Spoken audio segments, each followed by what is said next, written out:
Welcome to New Mexico Black Rifle Operators Union. I'm your host, Sean. So what do we got for you today? Well, I need to make a correction about last night. Virginia was the 27th state, or not Virginia, South Carolina was the 27th state to make it was actually Nebraska, sorry. Getting it wrong again. It was Nebraska to make the 27th state. Louisiana is the one that's actually possibly going to be the 28th state for constitutional carry. Now, what's interesting about that, it was introduced by the governor of Louisiana.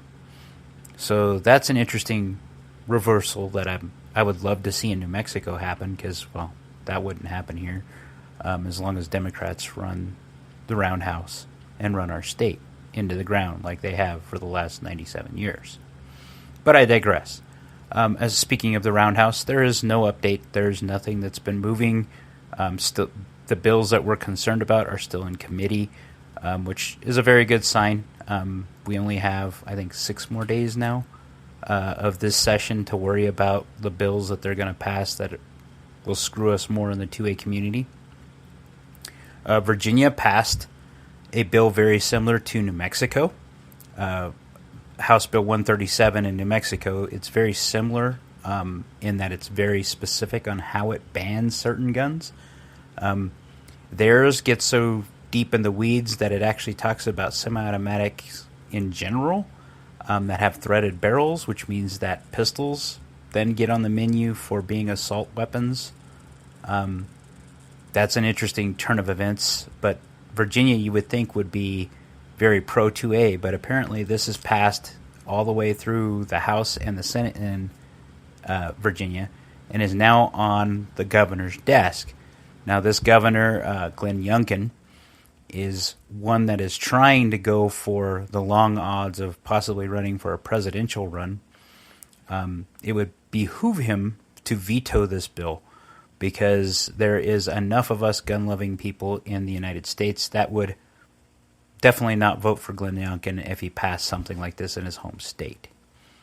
Just a good warning for all you all that see Glenn Youngkin in the political sphere and are hoping and rooting for him to do stuff because he's the one that stood up against a lot of the woke crap going on in Virginia schools, especially after some kids were raped and then they started showing the trans stuff in schools. And he fought against that. So he has a very good reputation for standing up against what we've all been fighting for. At least if you're in the 2A, our community seems pretty united on this front. Don't mess with kids, period. So in the news today, though, the 7th, and I've done some research into this, there's been 7 shooters now.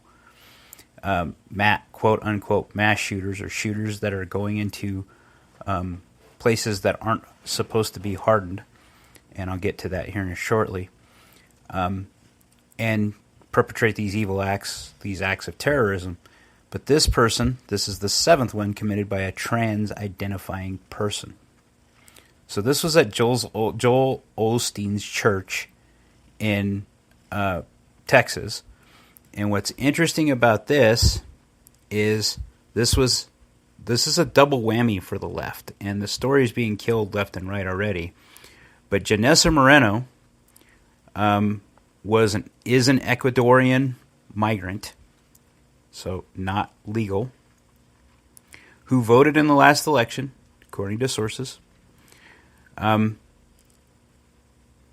an AR-15 scrawled with anti-Semitic, pro-jihadi, pro-Palestine stuff into a church. This person is identifying as Jeffrey Moreno and is in the LGBTQ movement. And she walked in, started to shoot. 2 off-duty police officers fired and killed her. And what's even more heinous and evil about this is that she brought her 5-year-old son to this event. And he was struck by either her or by the officers in returning fire and ending the threat. at the same time this stuff is happening in Texas, this morning I woke up reading the news that a Las Cruces PD officer was killed in the line of duty. And reading the story, he was stabbed to death. Now, there's a couple things that pop in my head when I'm reading these stories and seeing these stories in the news. I mean, there's nothing crazy or radical about this anymore because it keeps happening, both to the cop and to non-hardened places, like churches, like schools, like malls. And we're seeing increasingly the demonization of law enforcement, even from myself. I'm one of the ones that do hold law enforcement to a higher standard because they are supposed to be of a higher caliber. I still have a problem with Farmington's police department because they killed a man, and there's a lot of people that are back to blue no matter who, that are very much pro Farmington PD because the man showed up to a gun at his door at 10:30 at night on a Wednesday. Because we all know in Farmington, everybody's active and around at 10:30 at night on a Wednesday. And if I heard a bump in the night and it was a knock on my door, a pounding on my door, I probably would have answered the door with a gun also. However, on the back side of that same thing, I would check the cameras and check a window before I actually went outside with said gun, because I want to be more aware of the potential threat I'm facing, or that this was something that the officers did in error. So giving them a benefit of the doubt, I still think they should have went to jail for shooting, arriving at the wrong house, knocking on the door, and then the guy answering the door with a gun and they shot him. Now, depending upon your opinion of the video, it looks very obvious to me, but there again, it's my opinion. But back to what I was getting at, is that law enforcement has no duty or obligation to protect you. They do this out of a loyalty to humanity, a loyalty to their citizenry. And it doesn't behoove us to demonize them completely, because there's still a lot of good ones on the force, supposedly. I would say a lot of them got sick of the stuff and retired. But what I'm getting at, or trying to get to at a very circular fashion, is if you're in one of these scenarios, if you are in a unprotected area, meaning that there are no armed guards there, and most of us kind of have to conduct business one way or another in one of these areas, are you prepared to respond in kind to a threat? Now, I'm asking this because I would hope as you've listened through the journey of New Mexico Black Rifle Operation, you became more equipped, more trained at using a firearm. But there's also that piece that I've mentioned multiple times about being able to plug the hole you just made. And when I say this, I'm not saying the hole you just made in the threat. I'm actually thinking that, in my humble opinion, that would not be my first person to help. It would be anyone else who was struck or hurt in the action that had to be taken to stop the threat, either by myself or by the person that was trying to perpetrate the act. Are you able to take those shots, amongst busy stuff? Have you done some stress inoculation is what I'm getting to in your training regiment? Because it's all fine and dandy to do something on a cold range where there's no one except for you and you're just running through your drills. It's another thing to be able to practice those longer shots, even with your smallest carry gun, and hit something at 50 or 60 yards. And be able to take a head shot or a chest shot with a pistol, knowing your quote-unquote dope for your pistol. It sounds stupid, but if you shoot long range, you understand what I'm talking about, is knowing the holdover for the bullet drop for the particular weight bullet and load you're using at the time you're training, or the time or the ammunition you're using for carry, because that matters. You know, if you use 115 grain full metal jackets to train with, but you carry 124 grain or 147 grain jacketed hollow points, they fly different. Their projectiles, because of the weight differential, they're going to have different trajectories and be more prone to wind or other obstacles. Some may be more barrier blind than others. And it all depends on what you're thinking about, you know, when you're doing this. As you're looking to what you're doing, as you're looking to where you're going in your life, and you're interacting more and more with people, or you've just decided that you're kind of staying away from people because of stuff like this. Both are understandable. But you eventually have to go to the grocery store. I would hope you go to church. You're eventually going to go to the mall. You're going to go to a restaurant. Now, a lot of these places in New Mexico, because of stupid state laws, have the funny little signs that say you can't carry when you go in. And that's their right. Do you frequent them any further, though? And what I mean is, do you keep going to those businesses? Because if they're actively telling you they don't want your kind there, because that's what they're doing, you should take that just like you do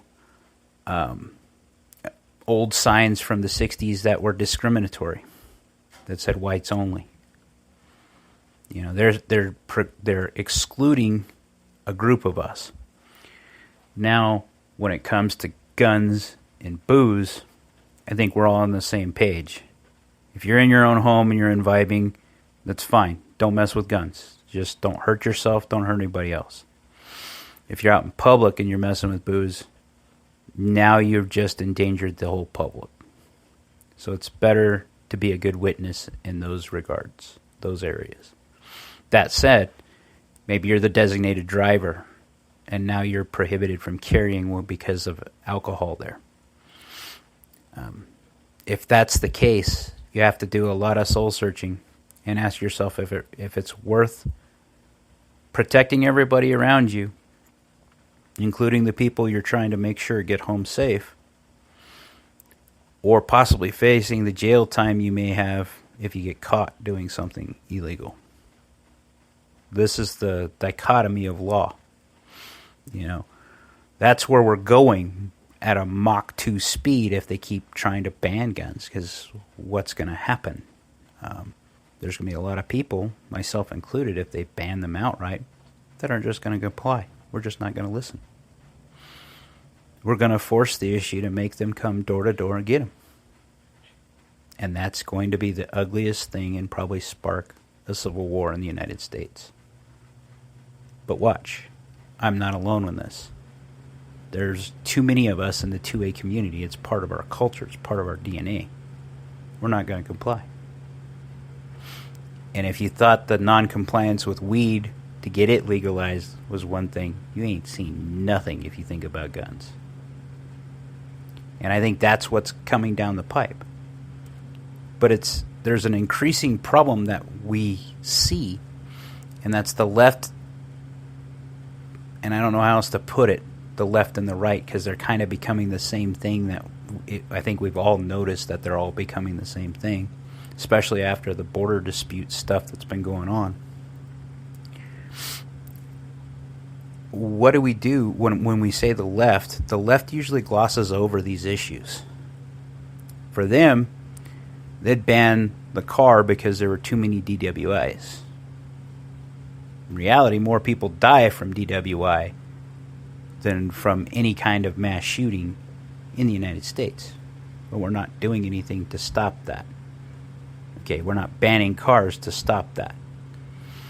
We're not banning sodas and sugary drinks and all this other stuff, despite the fact that we have obesity running rampant, myself included.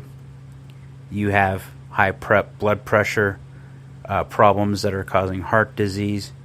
You're causing people to become diabetic.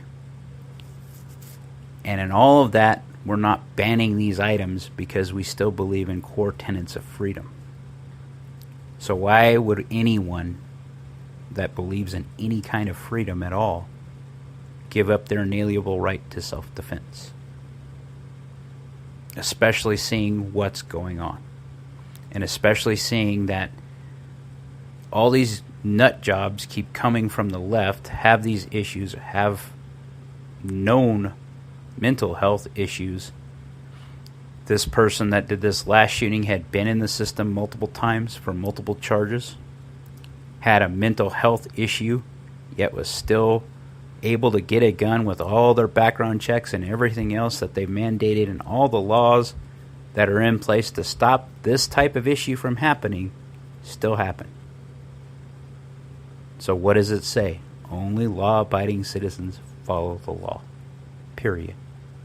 Criminals gonna do what criminals do. Someone who's not in their right mind is gonna do what they're not in, what they do. There's no other way to put it. They're gonna do something unthinkable. And what have we done, or what have you done personally to build up those skill sets so that if you have to do this, because it's becoming an increasingly numerous thing. It's happening more often that these people are going to places to get their pound of flesh for whatever cause, for whatever reason. They're taking it out on normal people. Normal people need to stand up. Normal people need to do exactly what I would do. Like, share, subscribe. Most importantly, be great.